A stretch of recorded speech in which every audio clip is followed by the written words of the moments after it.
Something bad happened while I was camping, I'm just not sure what. I've held this story in for the last 6 years because it sounds crazy and I got told not to talk about it.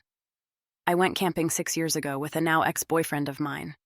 The campsite we picked was beautiful. We were able to drive in through some rough trails.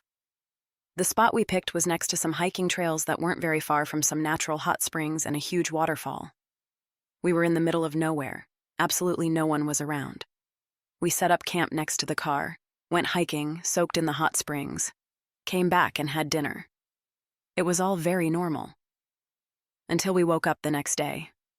I need to give some context as to how we slept that night so you can understand my confusion. Before we went to sleep, I put our food cooler and a stereo that we brought in the car and locked it.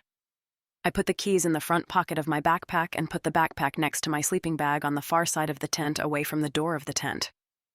My boyfriend at the time slept nearest the door of the tent with a gun next to him. We woke up the next morning and I felt fine. I had slept hard. And from inside the tent, everything seemed normal. When we got out, our campsite was absolute chaos.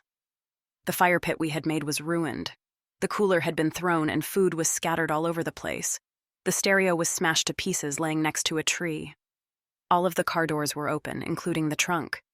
We stood there for a minute in silence, just taking everything in. The woods felt off now. It was quiet and not the beautiful campsite that I saw yesterday.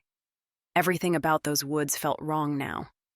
My ex accused me of not locking the car the night before and that an animal got in our stuff. I promised that I had locked it and went into the tent to grab the keys from my backpack, but they weren't there. I found them later on the ground right next to the car. We quickly threw everything in the trunk and left. My boyfriend was quiet and wouldn't talk to me about what had just happened. He finally spoke up when we were almost home and told me that he had had a dream the night before about something kneeling over him in the tent holding his gun and just staring at him. When I tried to ask him more questions, he got quiet again and said he didn't want to talk about it and that I shouldn't talk about it anymore either. I've tried to forget about it, but I just can't. Something really wrong happened to us in the woods that night.